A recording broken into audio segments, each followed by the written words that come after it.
ಇದು ಮಸಾಲೆ ಸ್ವಲ್ಪ ಎಣ್ಣೆಲೆ ಫ್ರೈ ಮಾಡಿಕೊಂಡು ಬಿಸಿ ಬಿಸಿ ಪೊಂಗಲ್ ರೆಡಿ. ಹಾಯ್, ಎಲ್ಲರಿಗೂ ನಮಸ್ಕಾರ. ಎಲ್ಲರೂ ಚೆನ್ನಾಗಿದ್ದೀರಾ ಅಂತ ಅಂದ್ಕೊಂಡಿದ್ದೀನಿ. ಇವತ್ತು ಒಂದು ಸ್ಪೆಷಲಾಗಿ ಒಂದು ಪೊಂಗಲ್ ಮಾಡೋಣ ಅಂತ ಅಂದ್ಕೊಂಡಿದ್ದೀನಿ. ಅದಕ್ಕೆ 1 ಕಪ್ಪು ಅಕ್ಕಿ ತಗೊಂಡಿದ್ದೀನಿ, 1 ಕಪ್ಪು ಹೆಸರುಬೇಳೆ, 1 ಕಪ್ಪು ಬೇಳೆ, 1 ಕಪ್ಪು ಬಟಾಣಿ. ಬನ್ನಿ ಹೆಂಗೆ ಮಾಡೋದು ತೋರಿಸ್ತಾ ಬರ್ತೀನಿ. ಇಲ್ಲಿ 1 ಬಟ್ಲು ಅಕ್ಕಿ ಹಾಕ್ಕೊತಾ ಇದ್ದೀನಿ, ಹೆಸರುಬೇಳೆ, ತೊಗರಿಬೇಳೆ. ಇದಕ್ಕೆ ನೀರು ಹಾಕ್ಕೊಂಡು ನಾನು ತೊಳ್ಕೊತಾ ಇದ್ದೀನಿ.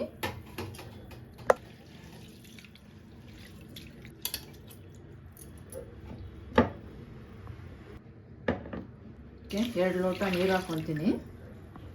ಸ್ವಲ್ಪ ಎಲ್ಲ ನೀಟಾಗಿ ಬೇಯಬೇಕಲ್ಲ, ಅದಕ್ಕೆ 2 ಲೋಟ ನೀರು ಹಾಕ್ಕೊಂಡಿದ್ದೀನಿ. ರುಚಿಗೆ ತಕ್ಕಷ್ಟು ಉಪ್ಪು, ಸ್ವಲ್ಪ ಅರಿಶಿನ. ಇವಾಗ 2 ವಿಷಲ್ ಹೊಡ್ಸ್ಕೊಳ್ಳೋಣ. ಇವಾಗ ರೈಸ್ ಬೇಯಕ್ಕಿಟ್ಟದ್ದಾಯಿತು. ಇವಾಗ ಇದು ಮಸಾಲೆ ರೆಡಿ ಮಾಡ್ಕೊಳ್ಳೋಣ. 4 ನಾನು ಗೋಡಂಬಿ ಹಾಕ್ಕೊತಾ ಇದ್ದೀನಿ, 4 ಮೆಣಸಿಕಾಯಿ, ಸ್ವಲ್ಪ ಜೀರಿಗೆ, ಸ್ವಲ್ಪ ಕಾಳು ಮೆಣಸು, ಸ್ವಲ್ಪ ಕರಿಬೇವಿನ ಸೊಪ್ಪು. ನಾನು ಸ್ವಲ್ಪ ಜಾಸ್ತಿ ಹಾಕ್ಕೊತಾ ಇದ್ದೀನಿ. ಸ್ವಲ್ಪ ನೀರು ಹಾಕ್ಕೊತಾ ಇದ್ದೀನಿ. ಇದನ್ನು ಇವಾಗ ರುಬ್ಕೊಬರೋಣ. ಬೆಣ್ಣೆ ಹಾಕ್ಕೊತಾ ಇದ್ದೀನಿ, ಸ್ವಲ್ಪ ತುಪ್ಪ ಹಾಕ್ಕೊತಾ ಇದ್ದೀನಿ. ಅದಕ್ಕೆ ಸ್ವಲ್ಪ ಮೆಣಸು, ಜೀರಿಗೆ, 2 ಲವಂಗ, 1 ಏಲಕ್ಕಿ ಕಾಯಿ ಹಾಕ್ಕೊತಾ ಇದ್ದೀನಿ. 3 ಮೆಣಸಿಕಾಯಿ, ಯಾಕೆಂದರೆ ಅವಾಗಲೂ ಹಾಕಿ ನಾವು ರುಬ್ಕೊಂಡಿದ್ದೀವಿ, ಹಾಗಾಗಿ ಸ್ವಲ್ಪ ಒಗ್ಗರಣೆಗೆ ಸ್ವಲ್ಪ ಹಾಕ್ಕೊಳ್ಳಿ. ಸ್ವಲ್ಪ ಕರಿಬೇವಿನ ಸೊಪ್ಪು, ಸ್ವಲ್ಪ ಬಟಾಣಿ ಹಾಕ್ಕೊತಾ ಇದ್ದೀನಿ.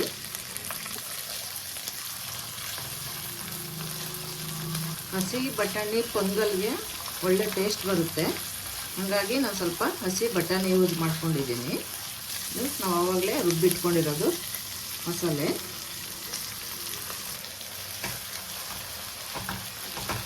ಇದು ಮಸಾಲೆ ಸ್ವಲ್ಪ ಎಣ್ಣೆಲೆ ಫ್ರೈ ಮಾಡಿಕೊಂಡು ಆಮೇಲೆ ಸ್ವಲ್ಪ ನೀರು ಹಾಕ್ಕೊಬೇಕು. ಏಕೆಂದರೆ ಬಟಾಣಿ ಹಾಕಿರ್ತೀವಲ್ಲ, ಹಂಗಾಗಿ ಅದು ಬೇಯೋಕ್ಕೆ ಸ್ವಲ್ಪ ನೀರು ಹಾಕ್ಕೊಬೇಕು. ಅದಕ್ಕೆ ನಾನು ಸ್ವಲ್ಪ ನೀರು ಹಾಕ್ಕೊತಾ ಇದ್ದೀನಿ. ಎಷ್ಟು ಬೇಕೋ ಅಷ್ಟು ರುಚಿಗೆ ತಕ್ಕಷ್ಟು ಉಪ್ಪು ಹಾಕ್ಕೊಳ್ಳಿ. ಇವಾಗ ಇದು ಬೆಂದಿದೆ. ಆವಾಗಲೇ ರೈಸು ಮಾಡಿ ಇಟ್ಕೊಂಡಿರೋದು ಹಾಕ್ಕೊತಾ ಇದ್ದೀನಿ. ಬೇಳೆ ಎಲ್ಲ ಬೇಯಿಸ್ಕೊಂಡಿದ್ವಲ್ಲ ಅದು ಎಲ್ಲ ಇವಾಗ ನೀಟಾಗಿ ಮಿಕ್ಸ್ ಮಾಡ್ಕೊಳ್ಳೋಣ. ಈ ಥರ ನೀಟಾಗಿ ಮಿಕ್ಸ್ ಮಾಡ್ಕೋಬೇಕು. ನಿಮಗೆ ಇನ್ನೂ ಜಾಸ್ತಿ ತೆಳ್ಳಬೇಕು ಅಂದರೆ ಸ್ವಲ್ಪ ಬಿಸಿನೀರು ಸಾಕೊಬೋದು. ಅದು ನೀಟಾಗಿ ಮಿಕ್ಸ್ ಆಗಿದೆ. ಅದಕ್ಕೆ ನಾನು ಸ್ವಲ್ಪ ಕಾಯಿ ತುರಿ ಹಾಕ್ಕೊತಾ ಇದ್ದೀನಿ.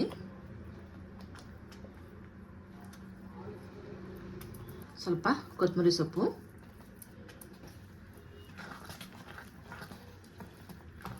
ಹಸಿ ಬಟಾಣಿ, ಕರಿಬೇವಿನ ಸೊಪ್ಪು ಎಲ್ಲ, ಬೇಳೆ, ಹೆಸರುಬೇಳೆ ಎಲ್ಲ ಯೂಸ್ ಮಾಡಿದ್ರೆ ತುಂಬ ಚೆನ್ನಾಗಿ ಬರುತ್ತೆ. ಇದು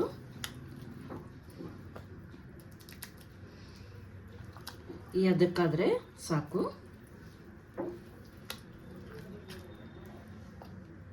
ಅಷ್ಟರಲ್ಲಿ ಸ್ವಲ್ಪ ತುಪ್ಪ ಹಾಕ್ಕೊತಾ ಇದ್ದೀನಿ. ಬಿಸಿ ಬಿಸಿ ಪೊಂಗಲ್ ರೆಡಿ.